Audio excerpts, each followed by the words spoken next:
Olá pessoal, boa noite. Aqui é Carlos Eduardo.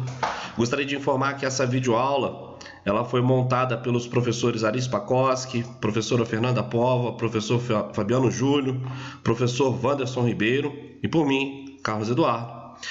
Nós vamos falar nessa videoaula hoje sobre semiologia de faces. As dúvidas que vocês tiverem, nós poderemos estar tirando tanto no YouTube, como também poderemos estar tirando lá no Telegram. Eu gostaria de informar que nós também disponibilizaremos algumas questões no Telegram para ajudar na fixação dessa aula.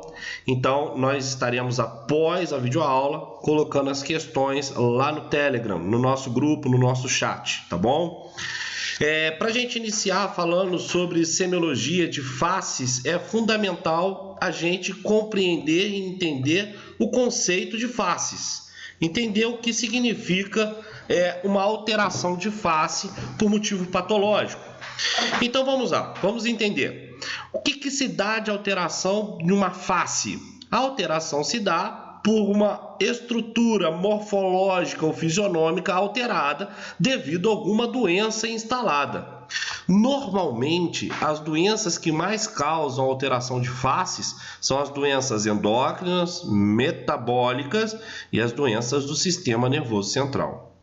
A face atípica é o tipo de face em que é uma face normal, ou seja, não apresenta nenhuma alteração por condição patológica.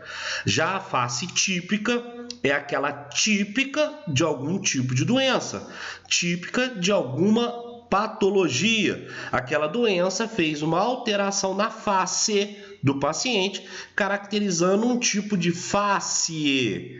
Então, importante também dizer que nós não podemos dar diagnóstico para um paciente apenas observando a sua face.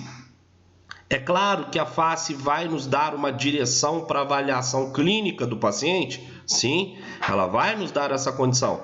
Porém, a gente não pode apenas ir ou conduzir um tratamento ou conduzir os cuidados de enfermagem apenas baseado por uma face, mesmo que ela seja típica. Existem outros elementos que devem ser avaliados. E aí, a gente sempre ressalta da importância de uma boa anamnese, ressalta a importância de um bom exame físico, e esses temas nós iremos ainda abordar também em outras videoaulas. Nós estaremos produzindo outras videoaulas sobre estes temas. Mas é importante relatar aqui que não podemos conduzir um tratamento baseado numa face, tá ok? Então vamos lá, vamos falar um pouquinho sobre os tipos de face. Nós já falamos que existe a face normal, chamada de face atípica. Nós temos a face hipocrática, renal, adenoidiana, parkinsoniana, basedoviana, a mixedematosa, a acromegálica, a cushingoide, mongoloide e a esclerodérmica. Nós abordaremos nessa videoaula as principais faces. Então, nós estaremos falando de algumas dessas faces nessa videoaula e posteriormente estaremos falando também de algumas posturas. Bom, iniciamos pela face hipocrática. Qual a característica dessa face hipocrática? Normalmente é um paciente que tem um olhar perdido, ele olha através de você, ele não reage a emoção nenhuma perante a sua presença. Normalmente é indicativo de doenças graves, pacientes terminais. Ele normalmente apresenta olhos fundos, parados, inexpressivos, apresenta batimento de asa de nariz, apresenta quase sempre o rosto coberto de suor, é uma sudorese fria, palidez cutânea e discreta cianose labial. Então essas são as principais características da face hipocrática. Mas o que eu gostaria de acrescentar sobre essas informações? Esse paciente terminal, ele é hiporreativo. Isso é uma característica muito importante para a gente. Esse paciente, por mais que nós tentemos interagir com ele, a gente não vai conseguir uma reação nessa interação nossa com o paciente. Então é um paciente normalmente calado. É claro que é importante aqui focar a face, essas características de olhos fundos, parados, esse batimento de asa de nariz, mas é importante também nos orientarmos sobre as reações desse paciente. Ele olha através de você. Ele não está direcionando o olhar apenas pura e simplesmente para você. Ele está olhando através, ele transpassa esse olhar. É um olhar que ele é muito mais para frente, profundo. Então ele não fixa o olhar exatamente em você. Ele fica com um olhar chamado de olhar perdido. É uma característica de olhar perdido, paciente terminal, tá bom? Normalmente pacientes terminais de doenças crônicas. O paciente, por exemplo, que faz tratamento oncológico, na sua situação terminal, ele normalmente vem a desenvolver esse tipo de olhar, tá bom? Bem, a face parkinsoniana. Bom, o nome da face já praticamente entrega qual doença a gente está falando. Característica da doença, o síndrome de Parkinson. Essa característica de face também o paciente apresenta uma hipomimia, pouca reação emocional. Ela vem acompanhada de um tipo de atitude que nós falaremos mais na frente, que é a atitude parkinsoniana. Mas olhando aqui para a parte de face desse paciente, o que nós vamos observar? Comprometimento dos movimentos mímicos. É chamado de hipomimia. O paciente tem pouca reatividade emocional, pouco movimento mímico. Então, o franzimento de testa, o sorriso, uma reação mímica, ele não vai apresentar. Ele apresenta normalmente uma cabeça inclinada um pouco para frente do corpo. Ele tem a cabeça um pouco mais à frente do corpo. Apresenta um olhar fixo, os supercílios elevados e a fronte enrugada. Apresenta, às vezes, uma expressão de espanto.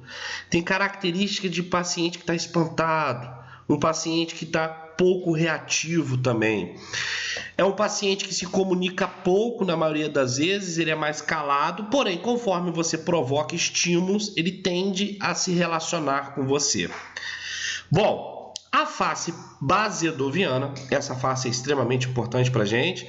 Eu comumente falo isso nas nossas aulas, que a face basedoviana é uma das faces mais importantes para a nossa clínica, porque ela traz muitas características específicas, né? Lembrando que a face basedoviana, ela é característica de pacientes que estão apresentando hipertiroidismo, e vale ressaltar aqui então que a face basedoviana, ela ganhou esse nome devido a uma doença chamada doença de Basedow-Graves. Então, essa doença deu característica a esse nome de face. A doença de Basedow-Graves, ela causa o hipertiroidismo, ela vem acompanhada de um hipertiroidismo. E o que seria o hipertiroidismo? É o excesso de produção de hormônios produzidos pela tireoide. Então, os hormônios produzidos pela tireoide, que são responsáveis por aceleração ou funcionamento do nosso metabolismo orgânico, o funcionamento dos nossos tecidos, o funcionamento dos nossos órgãos, está relacionado diretamente com o funcionamento dos nossos órgãos, através de um hormônio chamado T3 e T4. Essa tireoide, ela começa a produzir excesso desses hormônios e aí causa um acometimento de uma aceleração do metabolismo. Então, o que nós vamos observar? Olhos salientes, a exoftalmia. A exoftalmia ela é pouco explicada dentro da ciência, existem poucos estudos que deixem claro o motivo da exoftalmia, porém alguns estudos dizem que a exoftalmia é causada por um excesso de gordura atrás do globo ocular. Esse excesso de gordura provoca um processo inflamatório também por trás do globo ocular, e isso faz com que você tenha uma proeminência do globo ocular. O globo ocular ele fica um pouco mais para frente, e isso dá-se ao nome de exoftalmia. Os olhos ficam brilhantes, destacando sobremaneira do rosto magro. Então é um rosto magro, um olho um pouco mais para frente, chamado de exoftalmia. A expressão fisionômica de vivacidade, às vezes indica um aspecto de espanto, ansiedade, mas esse paciente tem algumas outras características que não vão se apresentar só na face, não. E eu fiz questão de deixar aqui para vocês também. Ele tem uma presença de bócio. O que seria o bócio? O bócio vai se apresentar no pescoço. É um aumento do tamanho da tireoide. Então a tireoide ela fica um pouco maior, ela fica aumentada e cria-se então esse bócio. A gente pode observar esse bócio aqui, ó, nesse paciente, tá bom? E aqui nessa paciente a gente observa a exoftalmia. Esse paciente também vai apresentar uma magreza, vai ficar um pouco mais magro, ele se apresenta normalmente taquicárdico e ele vai relatar normalmente a presença de insônia. Ele relata que está com dificuldade para poder dormir, dorme pouco, normalmente acorda mais cedo do que o normal, dorme mais tarde do que o normal, então ele apresenta insônia, ele tenta dormir e não consegue dormir. Bom, a face mixedematosa é outra face que eu sempre ressalto a importância dela, principalmente para a clínica, porque ela é muito associada a fatores clínicos do hipotiroidismo.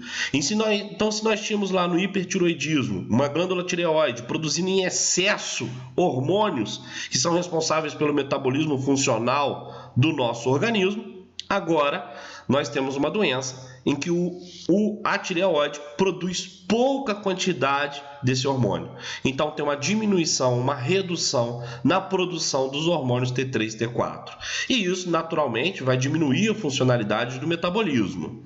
Então a gente vai ter a presença de um rosto mais arredondado, um nariz e lábio grosso, pele seca, espessa e com acentuação dos sulcos, tá? A pálpebra fica infiltrada e enrugada. Isso é extremamente importante para a gente. Lembrando que essa pálpebra que está aqui enrugada e aumentada é bipalpebral, são nas duas pálpebras, as duas ficam com infiltrado. Por que eu estou ressaltando isso? Porque existem doenças que causam a infiltração da pálpebra, mas é unilateral, que é caracterizado também como sinal de Romagnat. Então é importante ressaltar que nesse caso é um edema bipalpebral bilateral. São nos dois olhos a presença desse edema na pálpebra.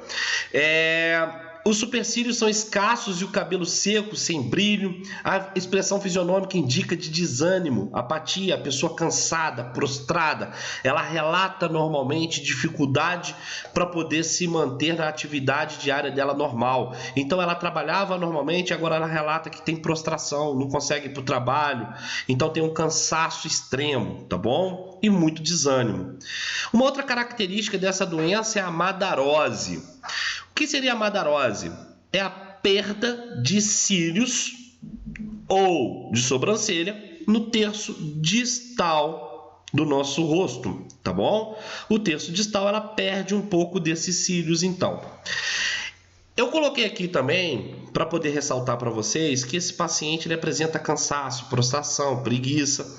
Isso é extremamente importante associar com essa face, tá bom? É claro que existem outros elementos importantes aqui para poder se avaliar através de exames complementares, porém, não é o objetivo da nossa videoaula de hoje, tá bom? Seguindo então. A face acromegálica. A face acromegálica eu gostaria de entrar num outro contexto de forma bem breve, que é o seguinte. O nosso hipotálamo, ele produz uma neurosecreção que é responsável por estimular a adenohipófise e a neurohipófise. Lembrando que a neurohipófise, ela produz ocitocina, que vai atuar lá na glândula mamária na expulsão de leite. Ou também nas contrações uterinas. Ela também produz um hormônio chamado de antidiurético, tá bom? Que vai atuar lá no néfron. Se é antidiurético, é contra a diurese, né? Deixamos isso bem claro. E nós temos a adenohipófise, que fica no lobo anterior. Ela é responsável por produzir hormônios liberadores de prolactina, vai atuar lá na glândula mamária. Ela vai liberar também o hormônio gonadotrópico, que vai liberar e vai atuar lá na gônada. Vai liberar também hormônios liberadores que vão atuar lá na tireoide, que são chamados de tireotróficos. Vai liberar também o adrenocorticotrófico, que vai atuar na suprarrenal. Daqui a pouco a gente vai falar de uma doença da suprarrenal, importantíssima, porque gera um tipo de face também para a gente. E libera também o somatotrófico, que é aquele hormônio conhecido como GH, ou hormônio do crescimento, que vai gerar para a gente um tipo de face, que a gente vai falar agora. Então, a face que nós vamos falar agora está envolvida com o excesso de produção de um hormônio chamado GH, ou somatotrófico, tá bom? Bom, normalmente o que causa essa face acromegálica são tumores de adenohipófise, tá bom? Ou de hipófise anterior. Há uma liberação, então, do hormônio de crescimento GH aumentada, exacerbada, e isso vai fazer com que haja o aumento da saliência das arcadas supraorbitárias, proeminência da maçã do rosto e maior desenvolvimento da maxila inferior. Vai ter aumento de nariz, lábio, orelha, e os olhos vão ficar pequenos quando relacionado com toda a estrutura facial. Uma característica muito importante desse tipo de paciente que vai chegar para a gente é que normalmente ele não percebe essas alterações ao longo do tempo, principalmente o adulto, tá? A criança não. A criança, ela normalmente, a mãe ela percebe isso e normalmente leva ela para o tratamento. Agora, o adulto não. Essas alterações elas vão demorando para acontecer, ou seja, a longo prazo, e isso faz com que ele não perceba essas alterações acromegálicas. E isso faz naturalmente com que outras pessoas, e que não ele, o próprio doente, perceba em si a doença. Então, normalmente é indicativo de terceiros trazer esse paciente para o tratamento. Às vezes, esposas, né? As esposas vão levar o marido. Olha, meu marido ele não era assim, ele não apresentava essa face abrutalhada, né? Aumentada, esse nariz grande, essa orelha grande. Eu estou achando isso muito estranho. E aí a gente vai observar essas alterações e naturalmente também é importante aqui ressaltar que existem exames específicos para poder se identificar esse tipo de alteração, esse tipo de doença, tá ok? Face renal. Bom, a face renal é uma face que a gente encontra muito, principalmente nas síndromes nefróticas. Eu vou fazer um breve resumo aqui. A síndrome nefrótica, ela faz com que o rim ela libere grande quantidade de proteínas na urina.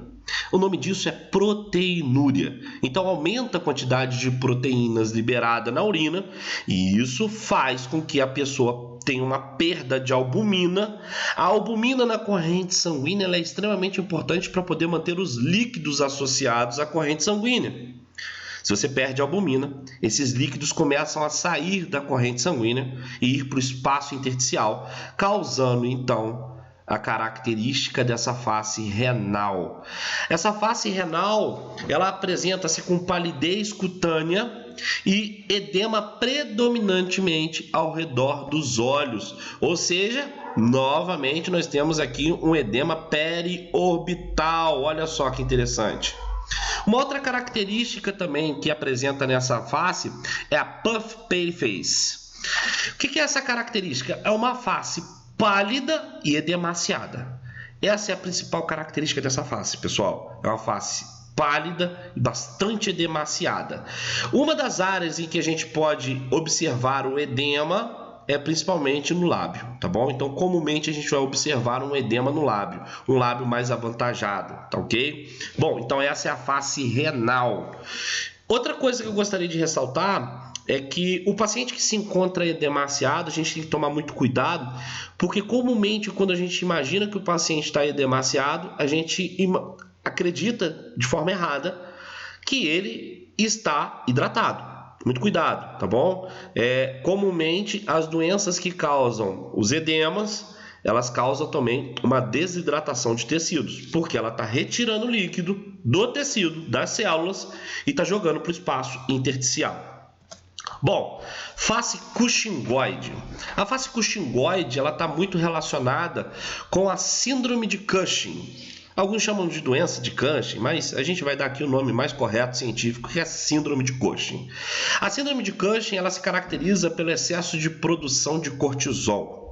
Bom, esse hormônio chamado cortisol, ele é produzido na suprarrenal. Então lembra quando nós falamos lá atrás, quando estávamos falando da adenohipófise, de um hormônio liberado na adenohipófise chamado adrenocorticotrófico, que estimula a suprarrenal a produzir quem? E aí tá aí, ó, o cortisol. Então, comumente nos tumores de suprarrenal, a gente vai ter um aumento da produção de cortisol. Porém, não é só nos tumores de suprarrenal. Pode ser também encontrado em pessoas que fazem uso excessivo de corticoide.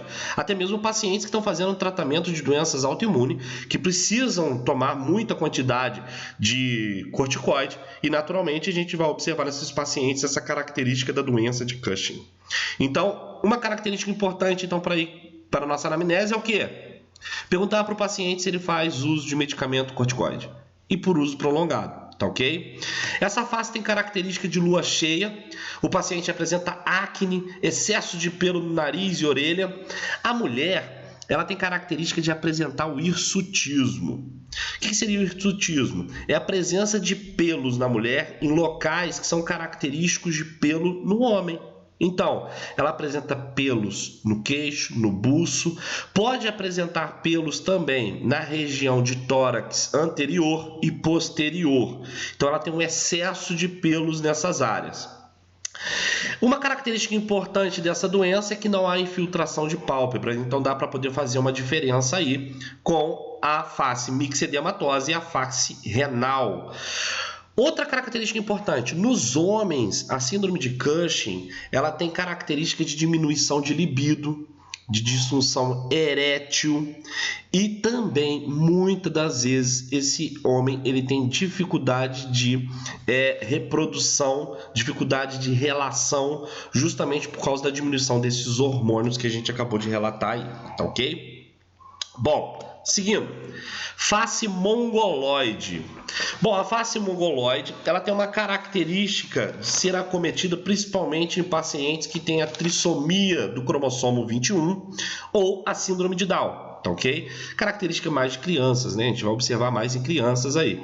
A característica está principalmente na fenda palpebral, uma prega cutânea no epicanto do olho. Então, essa região do olho, que torna os olhos oblíquos e bem distantes um do outro. E a característica, olha que interessante, fica parecendo ou lembrando os olhos dos chineses, tá ok? Uma outra característica que é apresentada aqui é a braquicefalia. O que é a braquicefalia? O crânio é largo para o comprimento da cabeça. Então, a gente tem uma cabeça larga e um comprimento menor, tá ok? Percebe-se um rosto arredondado, a boca quase sempre aberta, tá bom? Apresenta também comumente a cialorreia. A pessoa vai ficar babando muito, tá bom? Há comumente também a macroglossia, um aumento do tamanho da língua. Isso faz com que a pessoa fique com a língua para fora, né? A proeminência da língua faz com que ela fique para fora, protusa mais para fora aí da boca. Bom, a face de depressão. A face de depressão tem característica de olhos fixos e rebaixados, tá ok?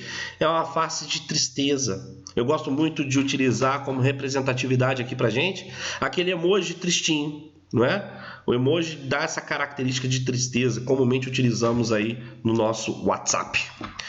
O canto da boca fica rebaixado e tem característica de indiferença e tristeza. Devemos lembrar que tristeza não é doença. A depressão é uma doença, a tristeza não é uma doença. A tristeza ela faz parte da depressão. Porém, mas a tristeza não é uma condição patológica. Ela apenas é uma condição associada comumente à depressão. E depressão tem que ser tratada. Eu gostaria de ressaltar aqui agora nesse vídeo, aproveitando esse momento que nós estamos passando aí com o Covid-19, o coronavírus, e muitas pessoas agora estão ficando muito tempo dentro de casa e tem pouca possibilidade de sair de casa. Devemos sempre pensar no seguinte, devemos sempre criar mecanismos de distração para que evitemos, de certa forma, que a gente fique naquela monotonia, pois a monotonia ela pode sim vir a desencadear a depressão, principalmente em idosos, em pessoas que já têm características de espectro de depressão, pacientes que já têm característica, que eu digo paciente que já teve depressão, ou paciente que vem numa condição de tristeza excessiva, que pode vir a desencadear essa depressão. Uma outra característica são os pacientes que apresentam uma doença chamada distimia. Esse paciente também apresenta essa face de depressão. O que é distimia? É aquela pessoa que apresenta um excesso de mau humor, é um mau humor crônico. Ela não consegue se relacionar com as pessoas porque as pessoas não se aproximam dela. Por que as pessoas não se aproximam dela? Porque ela é extremamente mal-humorada. Essa é a característica da doença distimia, muito comumente também associada à depressão. Devemos ter total cuidado com esses pacientes, porque a gente sabe que a evolução de uma depressão ela não é positiva, não é? Bom, Essa face também é uma face bastante importante para a gente, que é a face paralisia periférica.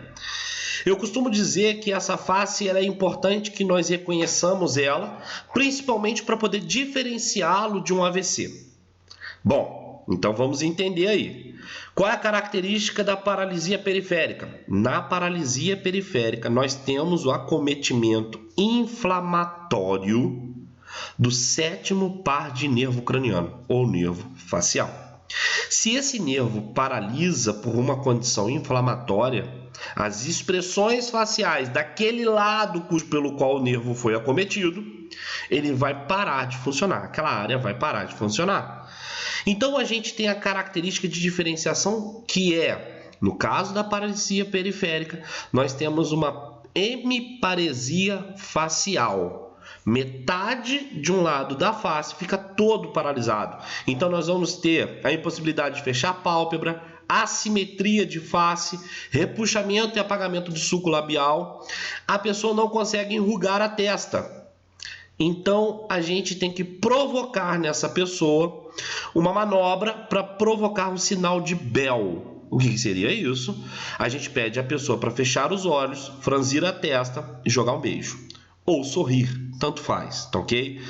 Eu comumente preferencio jogar o beijo porque eu identifico com mais facilidade dessa forma. Algumas pessoas preferem pedir para que a pessoa franza a testa, venha franzir a testa e sorrir. É de cada um, tá bom? A clínica, ela não define exatamente qual a melhor forma, ela define as formas e aí cada um vai identificar a sua melhor forma de fazer o sinal, ou provocar o sinal de Bell.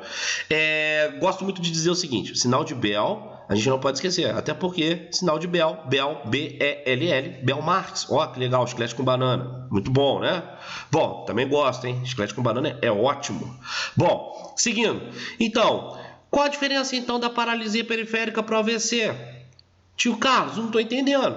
Bom, o AVC, ele é acometimento do sistema nervoso central. Ele está na região central. Então, apenas um quadrante facial vai paralisar, vai ter aparesia. Então, o que quer dizer isso? Que quando eu peço o paciente para provocar o sinal de Bell, ao invés dele ter uma hemiface paralisada, ele vai ter apenas um quadrante no caso do AVC. Ou seja, ele vai conseguir piscar o olho, ele vai conseguir franzir a testa, porém ele não vai conseguir jogar o beijo ou sorrir com um lado do rosto. Essa é a grande diferença para a gente aí. Isso é extremamente importante, por quê? Porque a gente pode aplicar inclusive lá no AVC, para poder tentar traduzir quais são os efeitos. Outra característica importante é óbvio que no caso do AVC você pede o paciente para poder falar, e ele consegue falar de forma normal. Ele não vai apresentar uma coisa chamada disartria, ou seja, uma má formação na linguística dele. Ele vai falar de forma normal, tá ok? Bom, seguindo, pessoal, atitudes. Bom, já estamos em atitudes, olha que legal. Bem, atitudes. Nós temos 4 tipos de atitudes que vamos abordar aqui: ativa, passiva, preferencial e antálgica. Bom, atitude ativa, o nome já diz. Bom, é ativo, o paciente é ativo. Você pede ele para levantar os braços, ele levanta. Você pede ele para poder levantar a perna, ele levanta. Ele é ativo com aquelas informações que você passa para ele. Você coloca ele deitado na maca ou você deixa ele sentado numa cadeira. Ele muda a posição o tempo inteiro. Ele consegue se movimentar, ele está ativo. Se a televisão está voltada para um lado e você deixa ele voltado para o outro lado da televisão e ele resolve assistir televisão, ele se volta para aquela área para facilitar a sua visualização da televisão. Isso é só um exemplo, pessoal, mas é um paciente mais ativo. O paciente passivo é aquele paciente que você coloca ele deitadinho na maca, numa posição e ele não se mexe. Ele vai ficar naquela posição o tempo inteiro. A posição preferencial, ela é característica de pacientes que adotam a posição para poder diminuir os sintomas de alguma doença, tá ok? A gente vai relatar aqui 2 posições que são preferenciais. Vou falar da primeira, a ortopneica. A posição preferencial ortopneica é aquela que o paciente coloca o tórax um pouco mais para frente, fica apoiado na maca para poder facilitar a sua respiração, por exemplo. A atitude também preferencial, a gente vai falar de uma forma um pouco mais detalhada ali na frente, é a genopeitoral. Ele adota para poder diminuir sintomas de deficiência respiratória e por aí vai. A atitude antálgica, ela é característica da adoção do paciente para poder diminuir dor. Então eu coloquei uma figurinha aqui, ó, olha só, como que o paciente está aqui, ó, colocando a mãozinha na reação da dor, no local da dor. Isso aqui é uma atitude antálgica. Ele adotou para poder diminuir a dor. Ele sente menos dor quando fica nessa posição. Paciente, por exemplo, que tem gastrite, comumente ele fica com a região de tórax mais aproximada da região femoral. Por quê? Porque isso diminui um pouco a dor dele. Então é característico de posição antálgica. Paciente com apendicite também. Paciente com apendicite ele faz um recolhimento do membro inferior para diminuir a dor. Então, existem vários tipos de atitudes antálgicas. O nome já fala, antálgica, antagonista à dor, contra a dor, adota para diminuir a dor. Ele adota porque aquela posição diminui a dor. A gente faz isso no nosso dia a dia também. Quando a gente bate com o braço no lugar e a gente segura naquela área com aspecto de dor. Porque quando a gente adota aquela postura, reduz-se então a dor. Essa é a atitude antálgica.